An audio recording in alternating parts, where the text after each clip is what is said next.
नमस्कार दोस्तों, welcome back to my channel. आज के इस वीडियो में बात करेंगे। सोचिए एक ऐसी आइसलैंड जहां पर अपनी गवर्नमेंट है, अपनी आर्मी है, अपना पासपोर्ट है, अपनी करेंसी है, लेकिन फिर भी एक सुपर पावर कह रही है तुम हमारे हिस्सा हो और रीयूनिफिकेशन अनस्टॉपेबल है। तो आप देख सकते हैं ये कौन कह सकता है और किसको कह सकता है।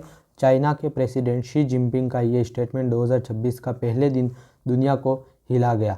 आज की इस वीडियो में हम समझेंगे शी ने ये स्टेटमेंट क्यों दिया, ताइवान क्या चाहता है, चाइना का मिलिट्री ड्रिल्स का मतलब क्या है और इसका इंडिया, यूएस और ग्लोबल पॉलिटिक्स पर क्या इम्पैक्ट होगा।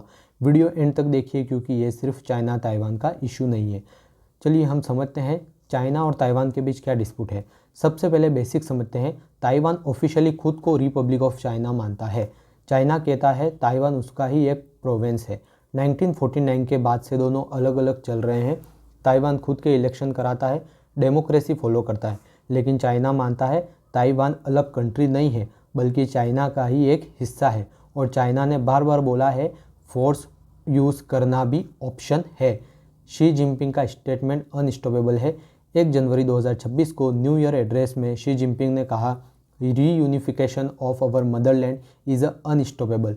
उन्होंने बोला ताइवान और चाइना के लोग ब्लड और काइनशिप से जुदा हुए हैं। 2025 में ताइवान रिकवरी डे स्टार्ट किया गया। जापान के ऑक्यूपेशन के एंड को हाईलाइट किया गया। मैसेज बिल्कुल क्लियर था, चाइना पीछे हटने वाला नहीं है। आप देख सकते हैं लाइव जो मॉक ड्रिल वगैरह हो रही है। स्टेटमेंट से सिर्फ वर्ड्स नहीं आया, एक्शन भी हुआ है। चाइना ने ताइवा के around live fire drills, naval blockade simulation, air force movement exercise का नाम जस्टिस मिशन 2025 भी रखा है। ये ड्रिल अब तक की सबसे बड़े मिलिट्री एक्सरसाइज जो ताइवान के अराउंड चाइना का मैसेज सेपरेटिस्ट्स और फॉरेन इंटरफेरेंस के लिए स्ट्रॉन्ग वार्निंग है।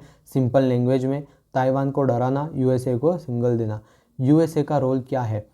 इसी टाइम पर एक बड़ा डेवलपमेंट हुआ। यूएस ने ताइवान को 11.1 बिलियन का आर्म्स पैकेज अप्रूव किया। इसमें शामिल है missiles, defence system, advance military equipment. और आपको पता ही है यूएसए को जहाँ भी युद्ध के असर दिखते हैं वहाँ सबसे पहले पहुँच जाता है कमाने के लिए।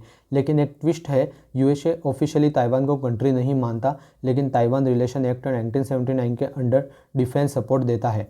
लो ये नहीं कहता कि यूएसए डायरेक्टली वॉर में आ गया, लेकिन वेपन सप्लाई गारंटेड है। इसी बात से चाइना सबसे ज़्यादा गुस्सा है। ताइवान के प्रेसिडेंट जो है और वहाँ के लोग क्या सोचते हैं चलिए जानते हैं। ताइवान के प्रेसिडेंट ने भी स्ट्रॉन्ग रिप्लाई दिया है। उन्होंने कहा है ताइवान अपनी सॉवरेनिटी डिफेंड करेगा, नेशनल डिफेंस और रेजिलेंस स्ट्रॉन्ग करनी होगी, डेमोक्रेटिक डिफेंस सिस्टम और डिटरनेंस ज़रूरी है। क्लियर मैसेज दिया है ताइवान सरेंडर करने वाला नहीं है, डेमोक्रेसी प्रोटेक्ट करेगा। इंटरनेशनल रिकॉग्नाइजेशन प्रॉब्लम भी है। एक इंटरेस्टिंग फैक्ट, ताइवान को ऑफिशियली सिर्फ 11 countries plus Vatican City recognise करती है। रीज़न है चाइना का प्रेशर। चाइना कहता है अगर ताइवान को रिकॉग्नाइज किया तो बीजिंग से रिलेशन ख़त्म। इसी वजह से ताइवान आइसोलेटेड है, लेकिन इकोनॉमिकली और टेक्नोलॉजिकली काफ़ी स्ट्रॉन्ग है। ताइवान के लोग क्या चाहते हैं?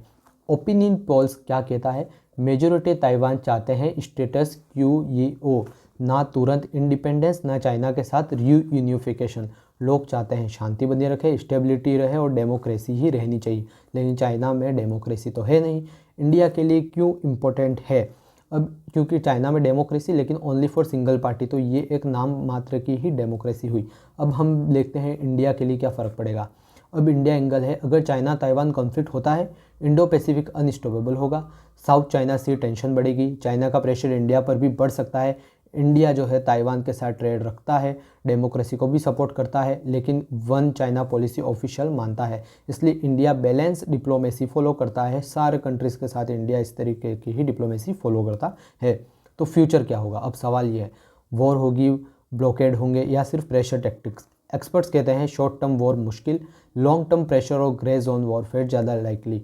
चाइना का एम है ताइवान को इकोनॉमिकली और साइकोलॉजिकली वीक करना ताकि वो गिर पीड़ के चाइना के पास में आ जाए।